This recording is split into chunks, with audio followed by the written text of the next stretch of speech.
வணக்கம் மக்களே. உங்கள் எல்லோருக்கும் நம்ம சேனலோடைய லாஸ்ட் வீடியோ பார்த்துருந்தீங்க அப்படின்னா தெரியும். நம்ம ரீசெண்டாக ஒரு 6 படை ட்ரிப்புக்கு போயிருந்தோம். அந்த வீடியோவோட பார்ட் 2 தாங்க இது. பார்ட் 1 பார்க்காதவங்க பார்த்துட்டு வந்து இந்த வீடியோவை கண்டினியூ பண்ணுங்கள். வாங்க வீடியோக்குள்ளே போகலாம். வழியாக நைட்டு 11 மணி போல் திருச்சியை ரீச் ஆகி மதுரை பைபாஸில் கனெக்ட் அதுக்கப்புறம் ஒரு 2 டீ பிரேக்குங்கிறத நம்ம எடுத்துக்கிட்டு நம்ம ஏர்லி மார்னிங் ஒரு 4:30 போல் ஆல்மோஸ்ட் நம்ம திருச்செந்தூர் ரீச் ஆகிட்டோங்க. ஒரு 10 கிலோமீட்டர் தாங்க இருந்துச்சு. கிட்டத்தட்ட ஒரு 370 கிலோமீட்டரை நம்ம கிட்டத்தட்ட ஒரு 6 மணி நேரத்தில் கவர் பண்ணி ஆல்மோஸ்ட் நம்ம திருச்செந்தூர் நெருங்கிட்டோங்க. இப்படியே நம்ம ட்ராவல் பண்ணி போய் ஆல்மோஸ்ட் ஒரு 5:15 போல் நாங்கள் திருச்செந்தூரில் பார்க்கிங்க்கு நாங்கள் ரீச் ஆனோங்க. அங்கே போன உடனே எங்களுக்கு தெரிஞ்சிருச்சு. என்னன்னு கேட்குறீங்களா? இதுக்கு முன்னாடி நாங்கள் பார்த்த 2 கோவிலுமே நாங்கள் ஈஸியாக சாமி பார்த்துட்டு சீக்கிரம் அதை விட்டு கிளம்பிட்டோம். ஆனால் நாங்கள் பார்க்கிங்கில் பார்க்கும்போதே தெரிஞ்சிச்சு இன்றைக்கி கோயிலில் ரொம்ப கூட்டம் இருக்குதுன்னு. சரி, ஓகே, எப்படி கூட்டம் இருந்தாலும் பரவாயில்ல, நம்ம முருகனை கண்டிப்பாக பார்த்துட்டு தான் இங்கேருந்து கிளம்பணும் அப்படின்னு சொல்லிட்டு எல்லோருமே முதல்ல கடலுக்கு குளிக்கிறதுக்காக கிளம்பிட்டோங்க. எல்லோருமே கடலில் குளித்து முடிச்சுட்டு சரியாக ஒரு 7 மணி போல் எல்லோருமே தரிசனத்துக்கு கிளம்பிட்டோங்க. முருகனின் 2ஆம் படை வீடான திருச்செந்தூர் முருகப்பெருமானை தரிசனம் பண்ணுறதுக்காக நாங்கள் உள்ளே போயிட்டோங்க. திருச்செந்தூரை பற்றின ஒரு சில விஷயங்கள் நான் சொல்கிறேன். இந்த கோவில் பற்றின முழு வரலாறு நான் போன வருஷம் போட்ட வீடியோவில் நான் முழுசாக சொல்லியிருக்கேங்க. வேணுங்கிறவங்க அதை செக் பண்ணி பாருங்கள். இந்த கோவிலில் மட்டும்தான் உங்களுக்கு 4 உற்சவ மூர்த்திகள் இருப்பாங்க. அது மட்டும் இல்லாமல் 6 படை வீடுகள்லே கடலோர பகுதியில் இருக்கிற ஒரே ஒரு முருகன் கோவில் இந்த கோவில் மட்டும்தாங்க. அது மட்டும் இல்லாமல் இந்த கோவில் குருவினுடைய பரிகார ஸ்தலமாக அறியப்படுதுங்க. அதாவது முருகப்பெருமான் இங்கே குரு பகவானுக்கு காட்சி கொடுத்ததாக சொல்லப்படுதுங்க. ஆகையினால இங்கே குருவினுடைய பரிகாரம் நிறைய செய்யப்படுது. குரு பரிகார ஸ்தலமாக அறியப்படுதுங்க. ஒரு வழியாக ஒரு 1.5 மணி நேரத்துக்கு அப்புறமா நாங்கள் முருகப்பெருமானை நாங்கள் தரிசனம் பண்ணிவிட்டு நாங்கள் வெளியே வந்துட்டோங்க. அவருடைய பன்னீர் இலையில் அந்த விபூதி, இந்த சந்தனம் இதெல்லாம் நாங்கள் வச்சுட்டு அந்த முருகப்பெருமானுடைய அருளோடு நாங்கள் அந்த இடத்த விட்டு நாங்கள் நகர்ந்து போனோங்க. இதை வெளியில் இருக்கிற கடைகளில் கொஞ்சம் பிரசாதங்கள் மற்றும் கொஞ்சம் ஐட்டங்கள்லாம் நாங்கள் பர்ச்சேஸ் பண்ணிவிட்டு நாங்கள் அப்படியே போனோங்க. கோவிலில் எந்த அளவுக்கு கூட்டம் இருந்துச்சோ அதே அளவுக்கு நாளைக்கிணறுலையும் கூட்டம் அதிகமாக தாங்க இருந்துச்சு. உங்களுக்கு இந்த நாளைக்கிணறை பற்றி தெரிஞ்சுக்கணும் அப்படின்னா சொல்லுங்கள். அதுக்கு நான் தனியாக ஒரு வீடியோ மேக் பண்ணி நான் உங்களுக்கு போடுறேங்க. ஒரு வழியாக நாங்கள் எங்களுடைய மார்னிங் டிஃபனை நாங்கள் இங்கேயே சாப்பிட்டு முடிச்சுட்டு எல்லோரும் பார்க்கிங் சேர்றதுக்கு ஆல்மோஸ்ட் 9:30 மணிக்கு மேலே ஆயிடுச்சுங்க. ஒரு 10 மணி போல் நாங்கள் திருச்செந்தூர் முருகனை தரிசனம் பண்ணிவிட்டு நாங்கள் இங்கேருந்து கிளம்புனோங்க. நேற்று நாங்கள் கிளம்புனதில் இருந்து தரிசனத்துக்காக அதிக நேரம் காத்திருந்தது இந்த கோவிலில் மட்டும்தாங்க. அதிக நேரம் இருந்ததும் இந்த கோவிலில் மட்டும்தாங்க. சரி, வாங்க அடுத்து நாம் எந்த கோவில் போகிறோம் அப்படிங்கிறத பார்க்கலாம். இங்கே திருச்செந்தூரில் இருந்து கிளம்பும் போதே போன வருஷம் போன மாதிரி திருப்பரங்குன்றத்தை தரிசனம் பண்ணிவிட்டு அதுக்கடுத்து பழமுதிர்ச்சோலை போகலாம் அப்படின்னு சொல்லி தாங்க பிளான் பண்ணோம். ஆனால் நாங்கள் ஹைவேஸில் போகும்போதே தெரிஞ்சிருச்சு ஒரு 12:30 மணிக்கெல்லாம் திருப்பரங்குன்றத்தில் நட சாத்திடுவாங்க. போனாலும் சாமி பார்க்க முடியாது அப்படிங்கிறத நாங்கள் தெரிஞ்சுக்கிட்டனால பிளானில் நாங்கள் ஒரு சின்ன சேஞ்ச் பண்ணோங்க. திருப்பரங்குன்றத்துக்கு போகிறதுக்கு பதிலாக முதல்ல நம்ம பழமுதிர்ச்சோலையை போய் நம்ம பார்த்துட்டு அதுக்கப்புறமா நம்ம திருப்பரங்குன்றம் போய்க்கலாம் அப்படின்னு சொல்லி நாங்கள் பிளானில் ஒரு சின்ன சேஞ்ச் பண்ணோங்க. வாங்க ஒரு சில முக்கியமான விஷயங்களுக்கு நான் பதில் சொல்கிறேன். போன வருஷம் நான் போட்டிருந்த வீடியோவில் நிறைய பேர் கேட்டிருந்தீங்க, ஏன் நீங்கள் வரிசையாக போகலை, ஏன் இப்படி ஆர்டர் மாற்றி மாற்றி போகிறீங்க அப்படின்னு சொல்லி. நம்ம 48 மணி நேரத்தில் ட்ரிப்பை முடிக்கணும். அதே நேரத்தில் நம்ம ட்ராவல் பண்ணுற டிஸ்டன்ஸை கம்மி பண்ணணும் அப்படிங்கிறதுக்காகத்தான் நம்ம இந்த மாதிரி நம்ம போகிறோம். ஒருவேளை நாங்கள் வரிசையாகத்தான் போகணும் அப்படின்ற மாதிரி இருந்தது அப்படின்னா எங்களுடைய 2 நாள் பயணம் 3 நாள் பயணமாக மாறும். ஆல்மோஸ்ட் நாங்கள் ஒரு 1500 கிலோமீட்டர் ட்ராவல் பண்ணுறது ஒரு 1800க்கும் அதிகமான கிலோமீட்டராக மாறும். அப்படிங்கிறனால நாங்கள் இந்த மாதிரி 6 படை ட்ரிப்பு நாங்கள் பிளான் பண்ணி போயிட்டு இருக்கோங்க. மதியம் ஒரு 1:30 மணி போல் நாங்கள் ஆல்மோஸ்ட் மதுரையை ரீச் ஆனோங்க. சரி, ஓகே, மதுரையிலேருந்து நம்ம பழமுதிர்ச்சோலைக்கு போகலாம் அப்படின்னு சொல்லிட்டு நாங்கள் பிளான் பண்ணோங்க. இந்த பழமுதிர்ச்சோலை எங்கே இருக்குது அப்படின்னு சொல்லி பார்த்தோம் அப்படின்னா மதுரையில் இருக்கிற அழகர் கோவிலில் தாங்க இந்த பழமுதிர்ச்சோலை இருக்குது. இந்த கோவிலில் இருக்கிற சிறப்பு என்ன அப்படின்னு சொல்லி கேட்டிங்க அப்படின்னா முருகப்பெருமான் இங்கே வள்ளி தெய்வானையோட மூலஸ்தானத்தில் காட்சி தருவாருங்க. அது மட்டும் இல்லாமல் முருகப்பெருமான் ஔவையாருக்கு பாடம் சொல்லி கொடுத்த இடம் இந்த இடம் தாங்க. இந்த கோவில் பற்றின வரலாறு முழுசாக தெரிஞ்சுக்கணுன்னா போன வருஷம் போட்ட வீடியோவை கண்டிப்பாக செக் பண்ணி பாருங்கள்.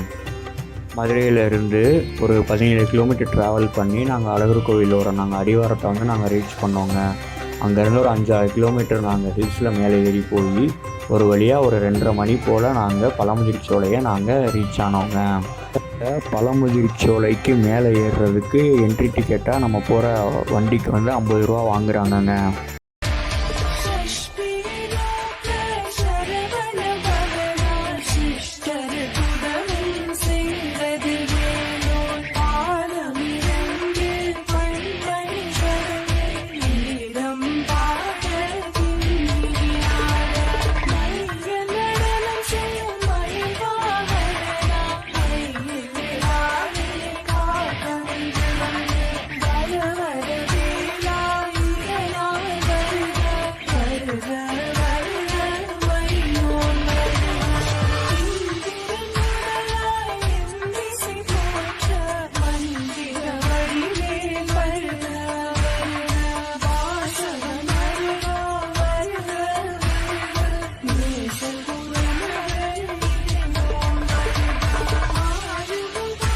இந்த கோவில் ரொம்ப அமைதியாக இருந்துச்சுங்க. அது மட்டும் இல்லாமல் இங்கே கூட்டம் ஒன்றும் பெருசாக இல்லாதனால அங்கே சுவாமியை நாங்கள் தரிசனம் பண்ணிவிட்டு கொஞ்சம் நேரம் அங்கே கோவில்லேயே கொஞ்சம் நேரம் நாங்கள் உட்காந்துருந்துட்டு கொஞ்சம் பிரசாதமெல்லாம் வாங்கி சாப்பிட்டுட்டு வெளியில் வந்து கொஞ்சம் ஃபோட்டோஸ்லாம் எடுத்துகிட்டு அதுக்கப்புறம் நாங்கள் அங்கேருந்து நாங்கள் கிளம்புனோங்க.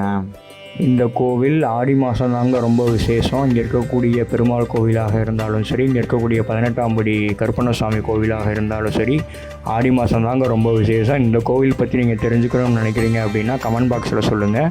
நான் தனியாக ஒரு வீடியோ மேக் பண்ணுறேன். பழமுதிர்ச்சோலை மலையில் இருந்து கீழே இறங்கி கீழே அடிவாரத்தில் அழகர் கோவில் வாசலில் இருக்கிற 18ஆம் படி கருப்பண்ணசுவாமியை தரிசனம் பண்ணிவிட்டு அங்கேருந்து அப்படியே நாங்கள் எங்களுடைய பயணத்தை நாங்கள் கண்டினியூ பண்ணோங்க.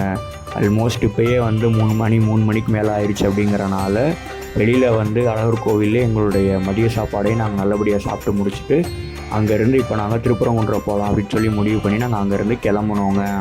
பெருசாக வீடியோ பார்த்தவங்களுக்கு தெரியும், நாங்கள் ஆல்மோஸ்ட் ஒரு 4 மணி போலவே நாங்கள் பழமுதிர்ச்சோலையிலேருந்து நாங்கள் பழனிக்கு கிளம்பிட்டோம்.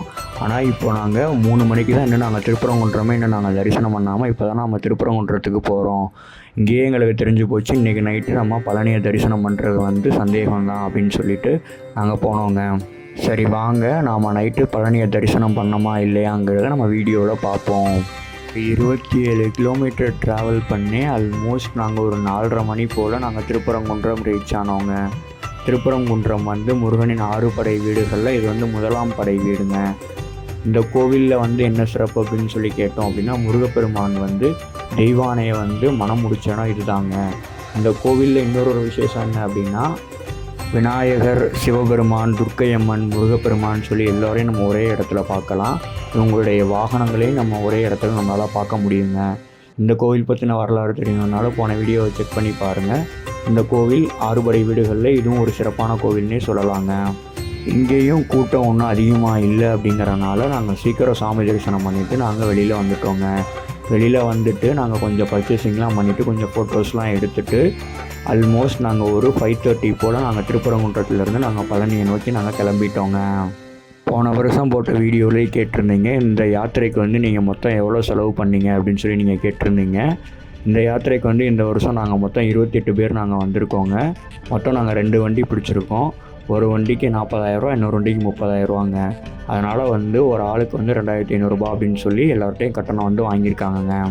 இதுபோல் நீங்களும் ஒரு யாத்திரை போகணும்னு நினைக்கிறீங்க அப்படின்னா கண்டிப்பாக போங்க. இதோடைய சிறப்புகள் என்ன, இதோடைய எக்ஸ்பீரியன்ஸ் எப்படி இருந்தது அப்படிங்கிறத வந்து நான் வீடியோவோட எண்டில் உங்களுக்கு நான் கண்டிப்பாக சொல்கிறேங்க. திருப்பரங்குன்றத்தில் இருந்து கிளம்பி அங்கேருந்து சுமார் ஒரு 130 கிலோமீட்டருங்க. நாங்கள் கிளம்புனதே ஒரு 5:30 மணி போல் தான் அங்கேருந்து நாங்கள் கிளம்புனோம். போகிற வழியில் ஒரு இடத்துல டீ காஃபி சாப்பிட்றதுக்காக ஒரு சின்ன பிரேக் எடுத்துகிட்டு அப்படியே நாங்கள் ட்ராவல் பண்ணி போனோங்க. எப்படி தான் நாங்கள் போனாலும் மதுரையுடைய டிராஃபிக் இதெல்லாம் தாண்டி நாங்கள் வெளியில் போய் ஆல்மோஸ்ட் நாங்கள் சத்திரப்பட்டி போகிறதுக்கே மணி 8 மணிக்கு மேலே ஆயிடுச்சுங்க. அப்படி இப்படின்னு ஒரு வழியாக நாங்கள் பழனியோடைய பார்க்கிங்க்கு போகிறதுக்கு ஆல்மோஸ்ட் 8:30 மணி ஆயிடுச்சுங்க.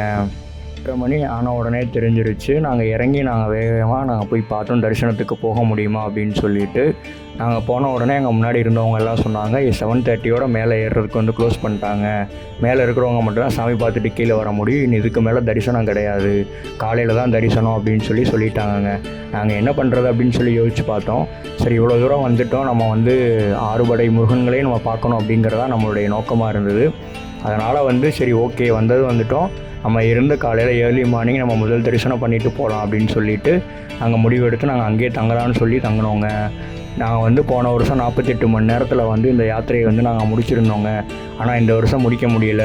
காரணம் வந்து திருச்செந்தூரில் வந்து கூட்டமாக இருந்தனால நாங்கள் திருப்பரங்குன்றம் போயிட்டு பழமுதிர்ச்சோலைக்கு போகிறதுக்கு பதிலாக நாங்கள் பழமுதிர்ச்சோலை போய்ட்டு திருப்பரங்குன்றம் வந்ததுனால எங்களுக்கு எக்ஸ்ட்ரா ஒரு 50 கிலோமீட்டர் ஆச்சுங்க. அது மட்டும் இல்லாமல் மதுரை டிராஃபிக் காரணமாக எங்களால் வந்து இங்கே நைட்டு வந்து ரீச் ஆக முடியலங்க. போன வருஷம் நாங்கள் ஒரு 7 மணி போலவே நாங்கள் இங்கே பழனிக்கு வந்து ரீச் ஆனோங்க. அதனால் நாங்கள் சாமி பார்த்துட்டு ஒரு 10-10:30க்கெலாம் நாங்கள் கீழே வந்துவிட்டோம். இந்த வருஷம் வர முடியாத காரணத்தினால நாங்கள் இங்கேயே தங்குற மாதிரி சூழ்நிலை ஏற்பட்டுருச்சுங்க. அதனால் இங்கே தங்கி ஏர்லி மார்னிங் நம்ம எப்படி தரிசனம் பண்ணுறோம் அப்படிங்கிறத பார்க்கலாங்க. பிளான் முடிவெடுத்ததுக்கப்புறம் போயிட்டு எல்லோரும் நல்லா சாப்பிட்டோங்க. சாப்பிட்டுட்டு கொஞ்சம் நேரம் கிரிவல பாதையில் கொஞ்சம் நேரம் பேசிக்கிட்டு இருந்தோங்க. அப்போ தான் முடிவு பண்ணோம் இந்த வருஷம் வந்து நம்ம 2 நாள் பிளான் பண்ண விஷயம் 3 நாளாக மாறிடுச்சு. அதனால் வந்து அடுத்த வருஷம் முடிஞ்ச வரைக்கும் நம்ம வரிசையாக முதல் படையிலேருந்து 6ஆம் படை வரைக்கும் நம்ம வரிசையாக போவோம் அப்படின்னு சொல்லி டிசைட் பண்ணி கொஞ்சம் நேரம் பேசிகிட்டு இருந்துட்டு அப்படியே நாங்கள் பார்க்கிங் போயிட்டோங்க. பார்க்கிங் போயிட்டு அங்கே கொஞ்சம் நேரம் தூங்கி எழுந்திரிச்சிட்டு கரெக்டாக ஏர்லி மார்னிங் ஒரு 3 மணிக்கெலாம் நாங்கள் அங்கேருந்து எழுந்திரிச்சு கிளம்பிட்டோங்க. 3 மணிக்கு அங்கேருந்து எல்லோரும் குளிச்சுட்டு கிளம்பி ஆல்மோஸ்ட் ஒரு 3:30 மணிக்கெல்லாம் நாங்கள் மலையேற ஆரம்பிச்சிட்டோங்க. ஒரு அரை மணி நேரத்தில் நாங்கள் மேலே ஏறி போயிட்டோம். ஏர்லி மார்னிங்கில் மலை ஏறும்போதும் சரி, பழனி மலையிலேருந்து கீழே இருக்கிற சிட்டியோடைய வியூவும் சரி பார்க்குறதுக்கு ரொம்ப அழகாக இருந்துச்சுங்க. அப்படியே நாங்கள் 4 மணிக்கு மேலே போய் நாங்கள் ரீச் ஆகிட்டோங்க. மேலே போயிட்டு ஒரு 10 நிமிஷம் நாங்கள் ரெஸ்ட் எடுத்துகிட்டு 20 ரூபா டிக்கெட்டில் நாங்கள் சாமி பார்க்க போயிட்டோங்க. உடுக்கில் போயிட்டு ஆல்மோஸ்ட் ஒரு 1.5 மணி நேரம் வெயிட் பண்ணிவிட்டு நாங்கள் ஒரு 6 மணிக்கு சாமி தரிசனத்தை முடிச்சுட்டு நாங்கள் வெளியே வந்தோங்க. தரிசனத்தை முடிச்சுட்டு வெளியே வரும்போது அங்கே இருந்த அந்த பழனி மலையோடைய அழகும், ஏர்லி மார்னிங் அங்கே இருந்த வைபும் சரி, நம்ம முருகனை தரிசனம் பண்ணிட்டு வந்த அந்த சந்தோஷமும் சரி, உண்மையை சொல்லணும் அப்படின்னா ரொம்பவே ஆனந்தமாக இருந்துச்சுங்க. இது வரைக்கும் நாங்கள் பழனியில் பண்ணதிலே இது ஒரு நல்ல ஒரு அற்புதமான தரிசனம்னு சொல்லலாம். எந்த ஒரு கோவிலாக இருந்தாலும் ஏர்லி மார்னிங்கில் தரிசனம் பண்ணால் அது வந்து நல்லாயிருக்கும்னு சொல்லுவாங்க. இன்றைக்கி தான் வந்து அதை நாங்கள் முதல்ல எக்ஸ்பீரியன்ஸ் பண்ணுறோம். அப்படி இருக்கும்போது இந்த ஒரு 3ஆம் படை முருகனுடைய தரிசனம் வந்து எங்களுக்கு ரொம்பவே சிறப்பாக இருந்துச்சுங்க. அதுக்கு அடுத்தபடியாக அப்படியே நாங்கள் கீழே இறங்க ஆரம்பிச்சிட்டோங்க. கீழே இறங்கி நாங்கள் கீழே வரும்போது ஆல்மோஸ்ட் வந்து ஒரு 7:30 மணி ஆயிடுச்சு. கீழே வந்து நம்ம பஞ்சாமிர்தமெல்லாம் வாங்கிட்டு கொஞ்சம் நம்ம கடைகளில் வாங்குகிற பர்ச்சேசிங்லாம் நம்ம பண்ணி முடிச்சுட்டு நம்ம வந்தோங்க. நம்ம 6 படை வீடும் சுற்றிட்டு வர்றோம் அப்படிங்கிறனால இங்கே தாங்க எங்களுக்கு கொஞ்சம் வந்து டயர்டு வந்து எங்களுக்கு தெரிய ஆரம்பிச்சிது. ஆல்மோஸ்ட் 3ஆவது நாள் ஆயிடுச்சு அப்படிங்கிறனால கொஞ்சம் டயர்டை வந்து நாங்கள் ஃபீல் பண்ணோங்க. சரி ஓகேங்க, இந்த 6 படை ட்ரிப்பை பற்றின ஒரு சின்ன அவுட்லைன் பார்ப்போங்க எப்படி இருந்துச்சுன்னு சொல்லிட்டு. நம்ம வந்து ஒரு முருகப்பெருமானை வந்து ஒரு படை முருகனை நம்ம போய் தரிசனம் பண்ணுறது அப்படிங்கிறதே வந்து நமக்கு ஒரு அளவில்லாத ஒரு மகிழ்ச்சியை கொடுக்கும். 6 படை வீட்டுக்கும் போய் 6 முருகனையும் நம்ம ஒரே நேரத்தில் நம்ம தரிசனம் பண்ணுறது, அடுத்தடுத்து நம்ம தரிசனம் பண்ணுறது அப்படிங்கிறது வந்து ஒரு பேரானந்தம் தாங்க. வாழ்க்கையில் வந்து எல்லாருமே வந்து கண்டிப்பாக அதை ஒரு முறையாக அதை வந்து நீங்கள் ட்ரை பண்ணி பாருங்கள். இதில் கிடைக்கிற சந்தோஷத்தை வந்து நம்மளால் வந்து வார்த்தைகளால் வந்து நம்ம இது பண்ண முடியாது அப்படின்னு சொல்லிட்டு, இதில் இருக்கிற இன்னொரு பாராட்டுக்குரிய விஷயம் என்ன அப்படின்னா, நம்மளை இவ்வளோ தூரம் பத்திரமா கூட்டிகிட்டு போயிட்டு வந்த டிரைவர்ஸ் தாங்க. நம்ம ஒரு கோயிலுக்கு போகிறோம் அப்படின்னா ஒரு 2 மணி நேரம் 3 மணி நேரத்தில் பார்த்துட்டு நம்ம வந்துடுவோம்.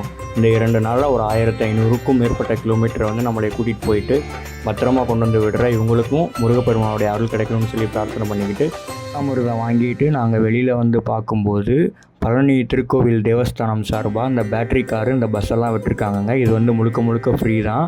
அதாவது பழனி மலையுடைய அடிவாரங்களை சுற்றி நம்ம பார்க்கிங்கு, ரோப் காரு, பெஞ்சு, இதுக்கு நம்ம எதுக்குனாலும் இதில் நம்ம போய்க்கலாம்.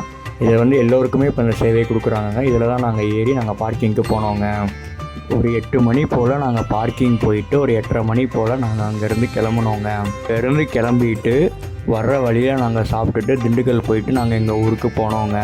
நம்ம இந்த வீடியோ வந்து இதோட முடிச்சுக்கலாங்க. ஒரு வழியாக ஒரு 12 மணி போல் நாங்கள் எங்கேருந்து கிளம்புனோமோ வடமதுரை எங்கள் ஊருக்கு வந்து நாங்கள் ரீச் ஆகிட்டோங்க. இந்த 6 படை முருகனுடைய தரிசனமும் நல்லபடியாக முடிச்சுட்டு நாங்கள் ஊருக்கு ரீச் ஆகிட்டோங்க. சரி ஓகேங்க, இந்த வீடியோ வந்து எப்படி இருக்குன்னு சொல்லி கமெண்ட் பாக்ஸில் சொல்லுங்கள். இந்த வீடியோ பிடிச்சிருந்தால் லைக் பண்ணிவிட்டு சேனலை சப்ஸ்கிரைப் பண்ணிக்கோங்க. இவ்வளோ நேரம் வீடியோ பார்த்த உங்களுக்கும் நிச்சயமாக முருகன் கிடைக்குங்க. முருகன்